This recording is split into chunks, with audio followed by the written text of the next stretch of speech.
Right, it's time for the paper review. Now let's get to see what headlines are jostling for one's attention. And we have joining us from the University of Lagos, Dr. Dan Ekere, with us in the studio. Good morning. Thank you. Nice to see you. Good morning. Good to see you today. Thank you, sir. Let's begin with the Punch newspaper. The big story here, governors to Labour expect sacking if we must pay 30,000 naira minimum wage. That's on page 2 of the Punch. It appears the last has not been heard as regards the face-off between... My worry really is that the governors think that the states are their own enterprise, be ready for sacking, as if it is his father's company or his mother's company. How much did he invest that Labour did not? In fact, what has he contributed to the state that his mother, what Labour has done? So when you begin to talk in this manner as if it's a private enterprise, for me, I feel such a person does not understand what governance is all about. But are we also you see, what Labour is saying is that work hard. That's right. There are a lot of resources within the states to tap. But so many of these governors, because of this, Abuja and... free money. Yes. So they just wait for allocations. You shouldn't be... In fact, your budget should not be predicated on allocations from Abuja. You should explore the resources in your environment. And I'm very convinced. But part of it also would be, finding a way to reduce the wage bill. The wage burden from the civil service. Yes. There is this perception that there are quite a number of people there who actually do not do anything. That is correct. Just like some governors are not doing anything. Now, you see, what you can do is to ensure that the ones you have, except somebody came in through the back door, fine. Such could face such issues, but anybody who has been genuinely employed obviously has a right to But when it comes to issues of genuine employment, there are some people who are employed. In fact, in some states, there is a need to balance the tribes and balance the senatorial districts. Yeah. So sometimes they say, bring the list, just bring lists. To be politically correct. Exactly, to be politically correct and balanced. Where people may not be competent, but then put them on the payroll. At the end of the day, when you're going for campaigns in such places, you can tell them the sons and daughters, I employed your 200 people. Exactly. So, but again, you need to look at it. There's no state that has a workforce that you can say that, because the ethnic groups are so many, then you can as well limit the number per ethnic group. You see, but they do this as a form of patronage. They are the ones who create the problems themselves. The governors are the ones who create this problem. Some have over 1,000 personal assistants. And you are talking about wage bill. What do you do with all those offices? So they are the ones who are creating the problem. Those in civil service, we equally do know there are a lot of redundant hands. There's no doubt about that. But I am saying that you cannot threaten, Labour with sack. Dr. Kerry, maybe this is the way to, solve the problems you allege that they created. Let's find all the stories on the front page of the Punch this morning. Strike. Federal government has to meet today. Union tackles FIME. Family accuses Lagos hospital of causing asthmatic patient's death. ICPC to arraign sex for Mark professor on Monday. Senate alleges fresh $1.15 billion illegal withdrawals from NLNG accounts. APC primaries, anti-Oshomole protesters storm ICPC. And Obasanjo calls for constitution amendment to allow youths participate in politics.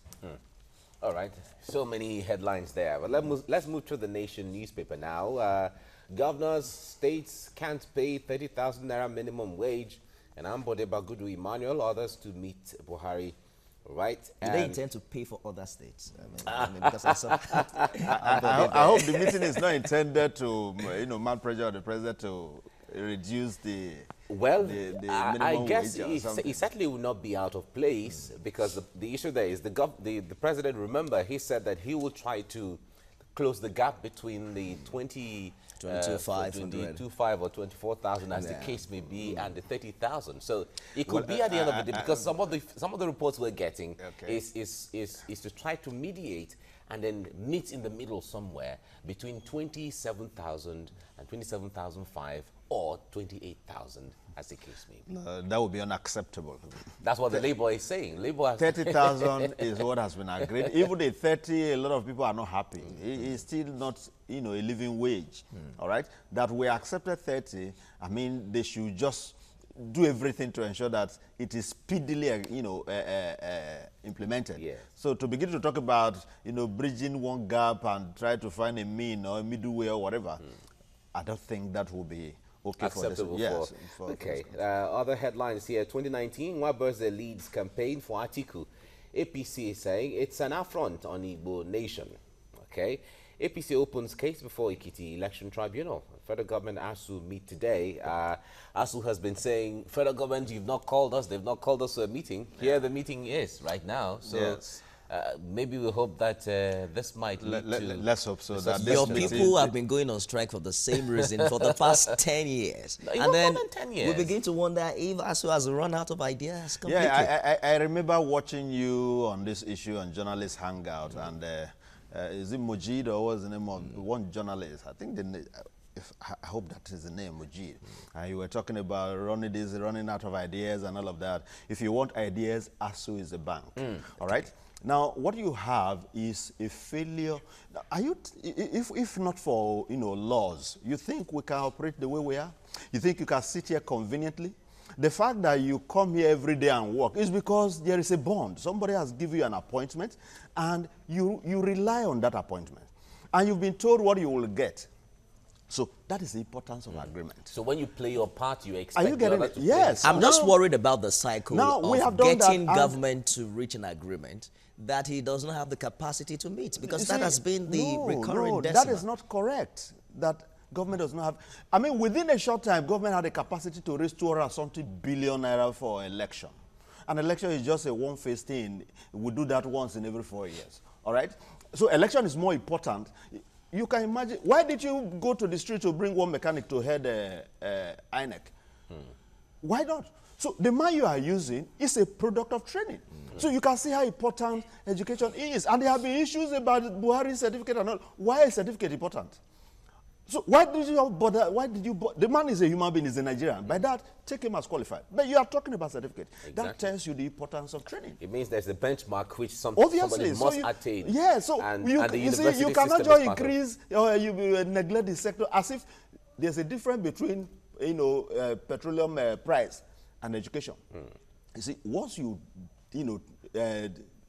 neglect the education sector, you have already buried the country. I wonder how a university like the University of Ilorin has been able to, survive without going on strike, without joining our Beautiful. In the past couple of years. Beautiful. And they are doing fantastically. That is your thinking. You see, what they are doing that you call fantastic is they're actually living on us to struggle.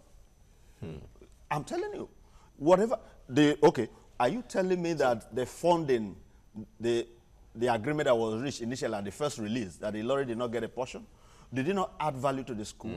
So should another one be released? Will Ilorin not benefit? It's a product of promises and No, what you find is they are like prodigal sons, Somebody else, in this case, somebody else is working, you've squandered, your own is just to eat.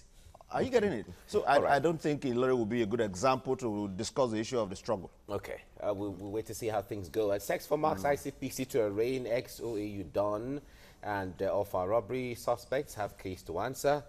And Abaribi others lose 100 million naira bail bond over IPOB's Kanu. All right, that's the Nation newspaper. Let's move on very quickly to the New Telegraph. A new minimum wage. We talked about this earlier, but it's the big story in most of the papers. Will downsize to pay 30,000 naira. That's coming from governors. Say states will go bankrupt to implement new wage. The Nigerian Governors Forum demands review of revenue allocation formula. Ambode El-Rufai Umahi others to meet Buhari. 2019 presidency, Igbo leaders endorse Atiku, PDP candidate. Buhari must go. Keyamo, masses will decide fate.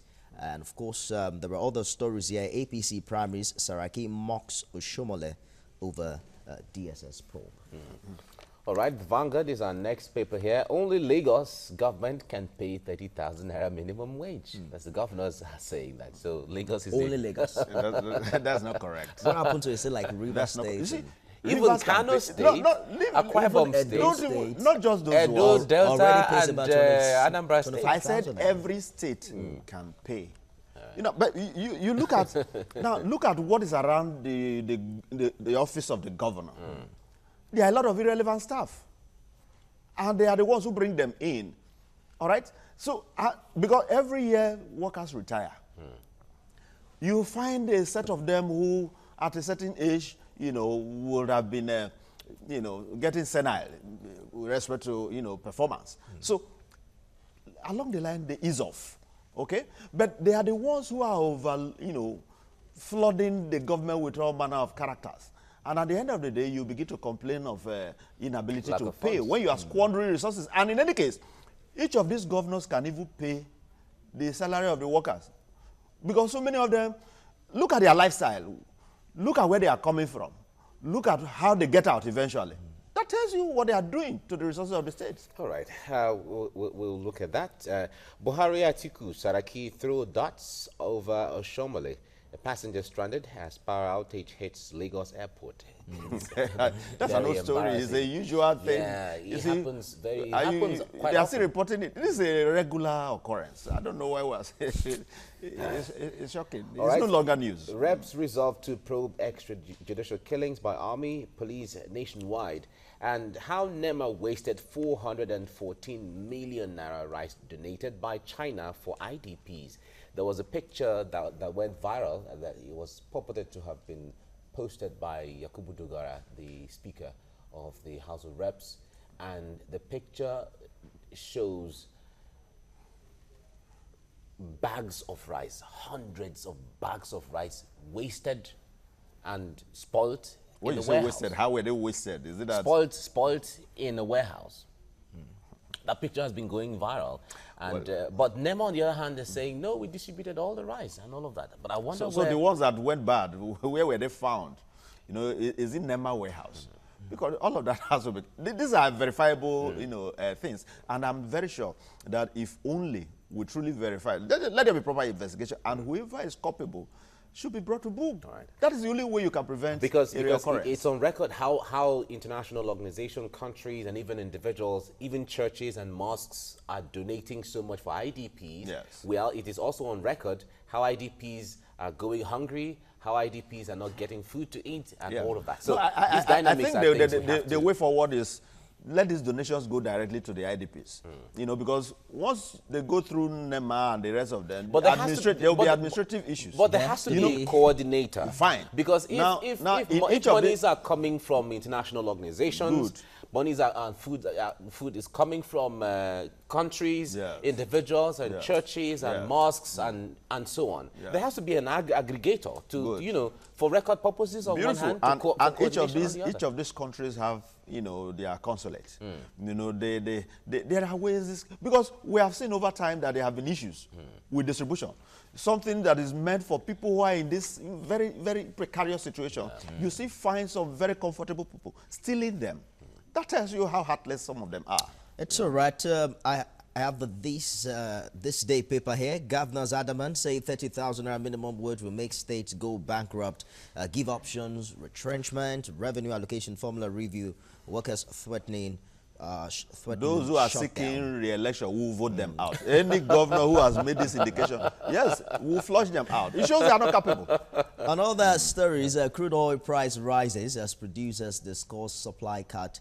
Price fluctuations not good for world economy, U.S. insist. And Nigeria comfortable with $70 per barrel, says NNPC. I'm wondering what happened when oil was selling over $80 per barrel. And what difference this is going to make. Yeah, whatever it is, prudent management is critical to the survival of any economy. So whatever amount it is selling for, once the resources are prudently managed, I'm very sure that we'll still have... We've not gone below the budget benchmark. Yeah, so we had a guest yesterday who was saying that, well, the point there is when crude oil prices go up, there's no cause to even celebrate because Nigeria is buying crude oil like any other country that doesn't have oil. And then if you compound it with the issue of subsidy, the money has already gone into the same way. Yes, that's correct. So it seems like nothing really is given there. In a way. Okay, are you through with that? Yeah. Okay. Daily Trust is my last paper now, and choose between 30,000 naira and job cuts. Governors tell Labour. So it looks like we're going to see some level of showdown between the devil and the diplomacy. Yes. Sex for Marks, ICPC arraigns ex-OAU lecturer on Monday. Well, Shomole should quit politics. Saraki is saying that. That's the Senate president. Investors to sink $73 billion in 65 projects in FCT and 18 states. Okay. You know, this kind of news. That is good news. But that's what we hear all the time. Our Yeah, investors we often want to hear do this. this. I hope it translates into, you know, a better life for the people. Right. I see. NNPC fires over 80 senior staff. On Nnamdi Kanu, court orders forfeiture of 300 million naira bonds. Okay, that's the Daily Trust. So what happened? The 80 senior staff that have been fired, what offense did they commit? Well, what is the basis of the detail is on page 6 of the Daily Trust. Well, let's hope there's no witch hunting anyway. Well, but at the same time, I even want to think that the NNPC is... Okay, I think if you go through the story here, NNPC fires over 80 senior staff for failing promotion exams. Oh, wow. Okay, I guess that's just an internal issue. Yes. It's okay. We'll not bother about that. I'm just wondering how promotion exam can lead to the dismissal of. Okay. So you should have remained at the point you are. Exactly. You will not move forward. Okay. At least you passed those exams before you got to where you are. So if you don't pass the other one, in schools, if you don't pass the exam, you repeat. Exactly. So why not? You're not maybe you have repeated. When you repeat once or twice, you are advised this is withdraw now. Dr. Danakere, so thank you for joining us. So much for coming. Thank you for having me. Yes. All right, still ahead on the breakfast program. By December, leader of the Islamic movement of Nigeria would have spent 3 years in detention despite a court order for his release. Protests upon protests for his release and many clashes between the military and members of the Shiite group. Why exactly is he being held after the court has granted him bail? These are the big questions we have been asking. And 92 days to the 2019 general elections, the threat of insecurity still remains and poses a great danger to the conduct of the elections. Will these affect the polls? Stay tuned for those discussions after now.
Let's move to the next discussion now. For every crime committed, there should be an adequate punishment, and the severity of such punishment could deter others from committing the same offense. And it's on this premise that President Muhammadu Buhari is seeking tougher sanctions for corruption and corrupt individuals. It's no hidden fact that President Buhari's zeal to end corruption gained him popularity among Nigerians and the world. Yeah, on several occasions, he has declared that Nigeria can make no headway if corruption is not rooted out. Now, the president says that the sanctions of jail terms for illicit financial flow was no longer sufficient to fight the menace. Now, he wants stringent actions taken against perpetrators of illicit financial flows. Such actions, according to him, include a crackdown on safe havens, and return of stolen assets to countries of origin. Dr. Danakere is still with us in the studio. Thank you for staying the course. Now, President Buhari was talking in Paris, I believe, and he was having a conversation where there are over 70 world leaders. There are people who are of huge concern that repeating constantly that Nigeria is corrupt, where world leaders are present, is doing more harm than good to Nigeria. What are your thoughts along this line? Well, thank you. I really don't think that is a major problem because a lot of those countries actually have some of these looted resources from Nigeria hidden in their country, so they know. It's not you saying it. It was the president that told the former British Prime Minister that Nigerians were fantastically corrupt. It was the Prime Minister who made, and that observation are likely made on the basis of what they know. What they know, the facts yes, the facts before them. And unfortunately too, they are part of the corruption too, because they are the ones who have these safe havens for the looted resources, for the process of corruption. So it's as good as they are, participants in this particular enterprise. Now, but the question of seeking stiffer measure is important. But what are they? We need to be clear on them. We know there are countries where there is, capital punishment, for corruption of this kind that we are talking about. China is one of them. Beautiful. Philippines. And yes. Notwithstanding, though, you still find some, little pockets of such things happening. All right. You can not really wipe out corruption. It's not possible anyway. You surely find, but you can reduce it to the barest minimum. Now, what does it want? Is it death or what? Because ordinarily, I am very convinced that the laws we have provided, except that some of them are actually, the penalties are a bit mild. Considering when they were, when those laws were made in relation to, the present circumstances, because a situation whereby even the issue of plea bargaining, all right, is a part of this, problem. Because if I steal, if somebody stole 10 billion naira, and he reaches out for plea bargaining and you say, okay, pay 5 million. Let even be somebody stole 10 billion, you say pay 5 billion. Then it is still very profitable to steal, because I will embrace that option. Let me get it 10 billion, then do the negotiation and give you back 5 billion. Half of it? Yes, so I'm still as comfortable as anything. So you can see the challenges with plea bargaining. Though there are countries that implement it. So in copying things of this kind, we must look at it critically, so that we don't encourage what we are trying to prevent. All right? Now, but we need to get the details. Precisely what the president wants, yes, and what he's been talking about since assumption in office is asset recovery. According to him, let me quote him now, asset recovery represents significant deterrence compared to the traditional focus on obtaining conviction by the law enforcement agencies of the countries of origin. And many people are concerned that if what the president wants is recovery of assets, could that be the reason why the names of those who seem to have returned some money have not been published by this administration? And which one is more important at this time? If someone steals money and what we're concerned about is return it, are we not encouraging the continuity of that practice? In fact, for everything stolen that is confirmed, that thing should normally be retrieved. Once it is discovered that you stole 10 million naira, even if you still go to jail, it doesn't stop you returning the 10 million. All right? So asset recovery is part of it. It's part of it. You cannot say, okay, somebody stole, then the person will go to jail and come back and enjoy the resources. All right? So normally asset recovery is part of this. Now, if you are looking for stiffer measures, except you are saying that the process, the court process, the judicial process is too long, it's too cumbersome. It hinders the kind of speed that you want to, take in dealing with all these issues. But part of this, equally, I expect that one measure that should be employed is shaming the thieves. So if you have recovered monies, which Nigerians over time have been complaining that you've recovered so much, a lot of people have returned, but you refuse to disclose them. Are you not encouraging them? Because you are complying with them. So if you really want stiffer measures, one of those measures should be that you should expose them. Let them be known to Nigerians that these ones, because they've already, they are confirmed. You don't need any court pronouncement to know that this person is a thief. Somebody who returned an item that belonged to you that you did not give to him. But sometimes when there is a negotiation and an agreement to say, okay, for me to return this, you have to ensure that you keep me secret or keep my name out of the public and all of that. The moment you have that kind of agreement and the person decides to commit to your agreement, then you are bound not to reveal such kind of persons anymore, because the point there is, at the point of negotiation, Yes. Nigerians are usually not aware. The public, the media is not there. So what plays out or the fallout is what the media gets sometimes. The actual, at that point, the actual agreement sometimes, no one knows. On the Nation newspaper this morning, on the front page of the Nation this morning, there are pictures of homes of persons, allegedly, that have been seized. We have Dasuki, Desiani, Shema, Fayoshe houses, top list of seized assets. These are alleged proceeds of corruption. Proceeds of corruption. And the names are mentioned. And the names are mentioned. Yes. But the point there they didn't just seize them and leave the name out. But in as much as they are mentioned, they have not been convicted by a court. Yes. The court has not pronounced them guilty. Good. So these are and the yet things. their names are and mentioned. then but their the names ones are who have mentioned. actually returned on their own And are at the end not of the mentioned. day, if the court find them innocent, Yes. then what is the implication of naming? You know, these are the implications. So that is why in democracy. This one is a different case entirely. Okay. This is a case that this person has not come to return anything to you that, okay, out of what I've stolen, take this one. And in any case, for you to go into any negotiation that the person who have stolen should not be mentioned, then it is criminal on the part of government. I doubt it, because it means that you are negotiating from the point of weakness. Yeah, but sometimes when the government, especially when the government is looking for money, Yes. and this money they're talking about is huge, Yes. and the person tells you, before I go into negotiation, in fact, before I even get to the level of say, okay, this money is here, the money is there, this amount of money is there, and I can return it to you. Yes. These are my terms. You can't give terms. But That's the point. But if you don't give terms, yeah. sometimes you don't get the money. No, you rot in jail. That is meaning. You see, because, somebody has I stolen wish it your... were as easy as that. No, it's as easy as that. He has kept Dasuki for so long. So what stops him from keeping the rest? Dr. Kere, these are even negotiations within the country. The president went to France to Yes. talk about asset recovery from other countries.